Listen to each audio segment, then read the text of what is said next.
हो बचवा खाली मटकवा में से पनिया लेलस पियलस हो, पनिया पियल के तो काल बन गई। मारने लगा वह रंगदार मास्टर।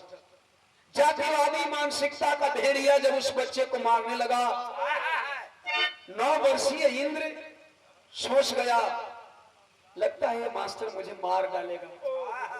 सिर्फ एक बात कहूंगा, अगर आपके घर में बच्चे होंगे तो बस ये समझ लेना कि वही आपका इंद्र है, वो इंद्र आपका बेटा है। अगर आपके बच्चे के साथ विद्यालय में ऐसा सलूक हो तो फिर आप क्या करोगे? बेटा रो के मांगा था गुरुजी से छुटकारा, वो मार से, वो पिटाई से। कैसे?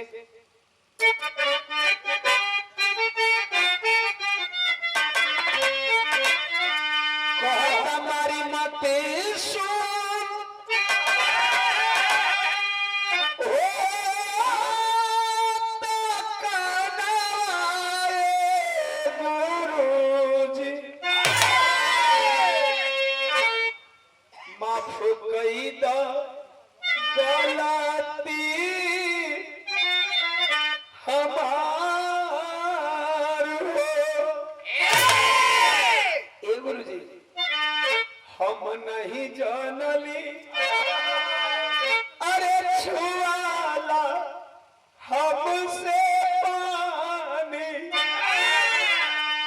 जनती तो करती ना यही सब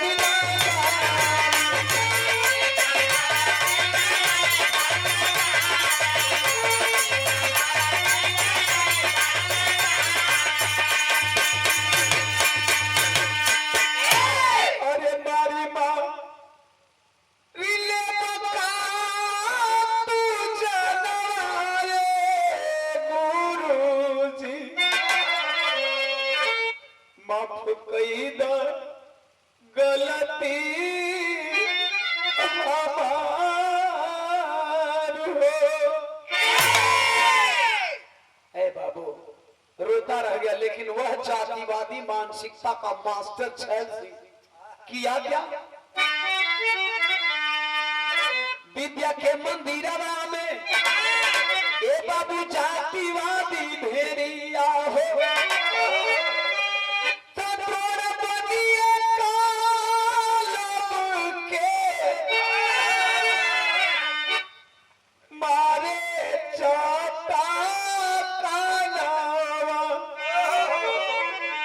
सूजी गईली अखिया तो ए पंचो फाटी गईली नसिया हो। अकनवा से के आवे लागल खूनावा, भइल जब छोटी दर नरेश सुगनवा हो।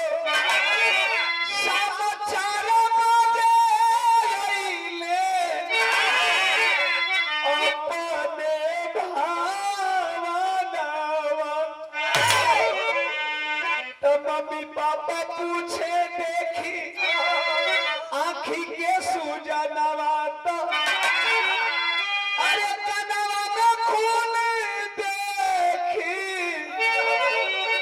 रोवेली माला। 4 बजे शाम को दोनों बच्चे पहुंचे। माई बाबू पूछे लगना ये हालत के कई रे, ये हालत में तुम लोग कैसे आ गईला?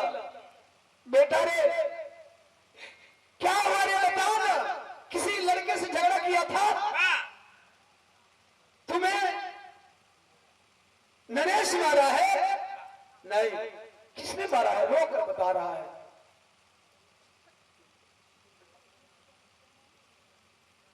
मामा अच्छा ये तोहर मामा हुए? अच्छा चला चीनी लेनी कम से कम। ये हमारे अमन बाबू के मामा जी 100 रुपया। अच्छा जब आप यहाँ गए थे तो आप थे नहीं थे? अच्छा डिस्पेंसरी पे थे। और ये 100 रुपया अमन के पिताजी लाल जी भारती डॉक्टर साहब के द्वारा सादर जय भीम नमो बुद्धाय उपस्थित जनसमूह में कोट कोट समझ आवा।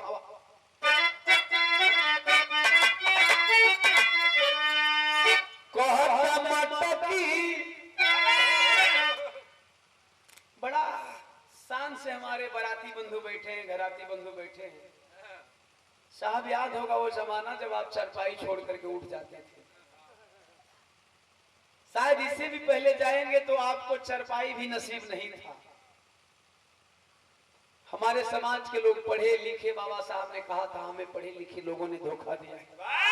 हमारे समाज के लोगों का काम बन गया, हम पढ़ेंगे लिखेंगे, नौकरी पाएंगे, बीवी पाएंगे, टीवी पाएंगे, इसके बाद घर में सो जाएंगे। फिर बच्चा पैदा करेंगे, बच्चा नौकरी पाएगा, बीवी पाएगा, टीवी पाएगा, फिर वो घर में सो जाएगा। फिर बच्चा पैदा करेंगे, लेकिन क्या कहेंगे, अभी एक पीढ़ी नहीं बीती कि फिर दोबारा आप गुलामी के कगार पे खड़े हो। बाबा साहब की यही कहावत आप सब पे लागू होती है कि हमें पढ़े लिखे लोगों ने धोखा दिया। हमारे महापुरुषों की रूहें आज भी रो रही होंगी इस ब्रह्मांड में कि हमने किस नालायकों के लिए लड़ाई लड़ी। बीबी के साथ रजाई में सोने वालों के लिए। शायद कुछ लोगों को हंसी आएगी, कुछ लोगों को हमारी बातों पे गुस्सा भी आएगा कि दियोरमा बोल के रहा, लेकिन सच यही है। आप इतिहास उठा करके पढ़ लेना। आपको पानी पीने का भी अधिकार नहीं था। इस विधा के माध्यम से मैं बताऊंगा, दो चार साथियों की डिमांड पे, इसीलिए इस विधा को गा रहा हूं, वरना मुझे भी बीरस गाने आता है। विधा को टाइम था, समाज के लोग बैठे, इसलिए मैं चाहता हूं कि कम से कम यह समाज तो जगे, यह समाज तो अपने महापुरुषों की कुर्बानी को समझे। क्लास 1 की नौकरी छोड़ करके मानवर कांसी राम साहब ने आपको शासक बनाने के लिए क्या से क्या नहीं किया, लेकिन आप अब कहां खड़े हो। बाबा साहब ने पूरा परिवार त्याग दिया, संविधान दे दिया, आपको पावर दे दिया, आपको अधिकार दे दिया, लेकिन आप कहां खड़े हो साहब। सवाल है, वही हकीकत दर्शा रहा हूं। वह बेटा रो करके कहता है, सुना होगा आप लोगों ने, एकलव्य का अंगूठा काट लिया गया था, अब अंगूठा नहीं काटेंगे।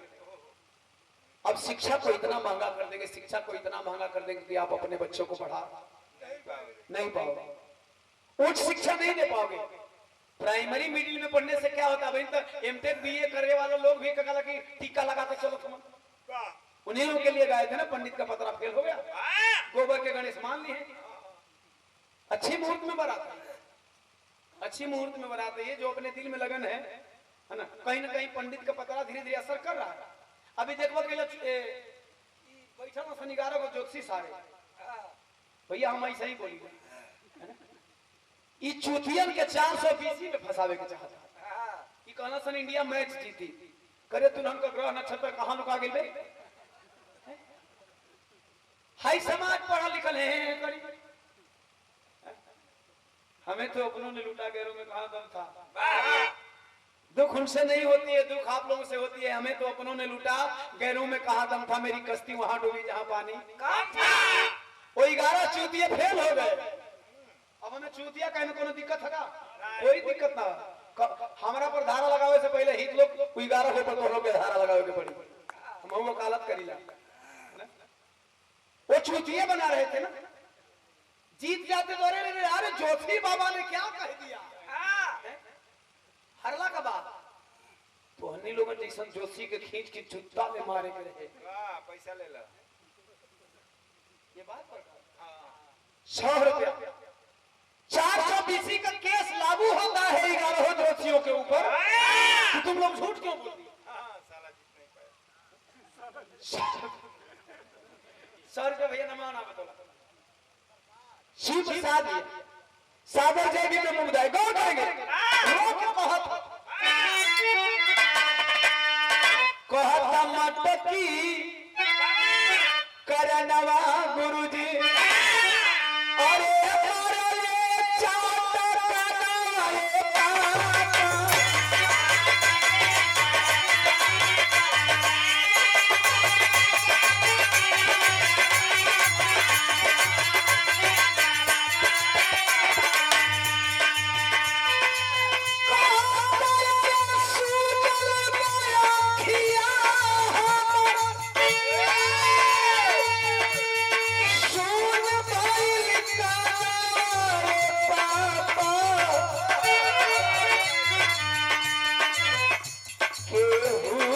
बचावे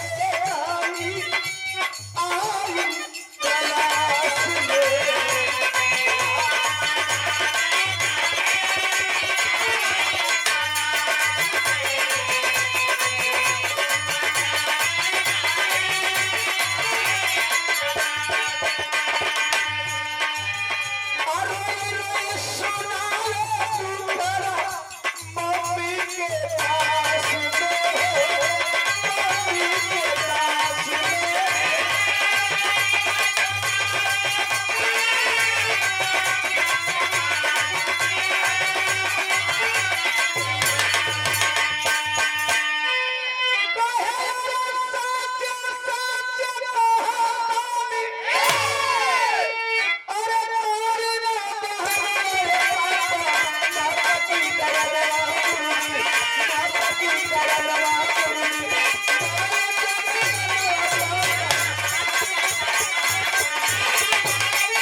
इस हालात को देख करके मेरी कलम कुछ लिखने पे मजबूर हो गई। जैसा कि आप लोगों को आइडिया भी है, टोटल अपना लिखा हुआ बिरहा गाता हूँ। सम्मानीय शिवालाल प्रधान जी 50 रुपया दे करके इस भाव पे सम्मान के सादर जय भीम नमो बुद्धाय भाव है। जाति से भारत मुक्त कब होगा, अरे पानी पीने न देती आस्था दूध पिलाती। सवालों का बौछार है। पढ़ने वाला हिंदू, पढ़ाने वाला हिंदू, टीचर भी हिंदू था और वह लड़का भी हिंदू था। मैं नहीं कह रहा हूं, तुम लोग मानते हो। वाह, ये मत सोच लेना कि ओम प्रकाश दीवाना हिंदू बना रहा है शेड्यूल कास्ट को। पैसा ले। शैलेंद्र कुमार जी 60 रुपया कहां से, चौर से। 60 रुपया सादर जय भीम नमो बुद्धाय उपस्थित जनसमूह के कोट कोट समझ। हम बहुजन समाज के लोग यानी शूद्र समाज हिंदू तब होते हैं जब वोट लेना होता है, नहीं तो हिंदू तब होता है जब हिंदू मुस्लिम राइट कराना होता है, मुसलमानों से लड़ाना होता है, तब हिंदू होते हैं। वरना अधिकार के लिए हम हिंदू, पावर के लिए हम हिंदू, सत्ता के लिए हम हिंदू, ट्रस्ट में पद पाने के लिए हम हिंदू नहीं होते। पढ़ने वाला उनके हिसाब से, अगर आप मानते हो तो पढ़ने वाला हिंदू, पढ़ाने वाला हिंदू, छूने वाला हिंदू, छुआने वाला हिंदू से हिंदू को इतनी है नफरत की मारने वाला हिंदू और मराने वाला हिंदू। कमीनों कहते हो भारत को मुसलमानों से खतरा है। उस बच्चे को किसी मुसलमान ने मारा था, किसी मुसलमान ने मारा था पानी पीने के लिए। साहब कुछ लोग कहते हैं हिंदू खतरे में है, भारत हिंदू राष्ट्र है फिर भी यहाँ हिंदू खतरे में होते हैं। कुछ लोग कहते हैं मुसलमान खतरे में है। केवल सत्ता की रोटी सेकने के लिए सब कहते हैं हिंदू खतरे में, मुसलमान खतरे में, भारत खतरे में, हम पाकिस्तान खतरे में है।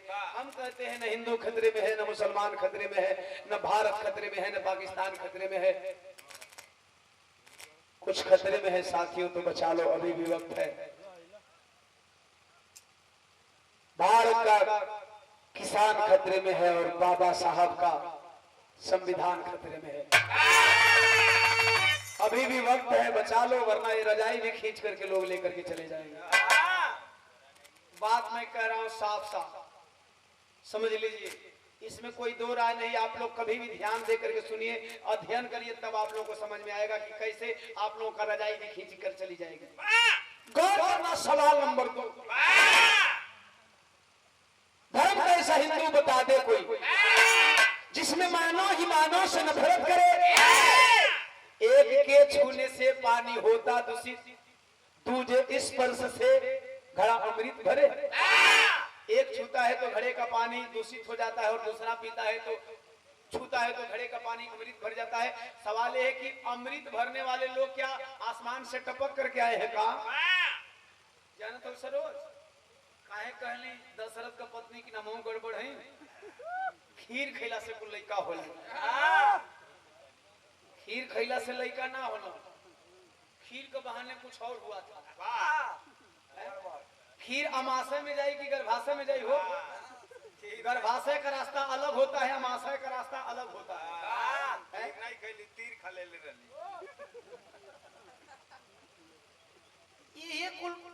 ये कुल पखंडवा पढ़ हम विधा जगत और ककला बहुजन समाज के डाइवर्ट कर चुकल वाह अब बोले तो पढ़ा लिखल विधा जगत के लोग समझदारों को पहले के कुल को या पढ़ल लिखल नहीं रहो जौन समझत उनको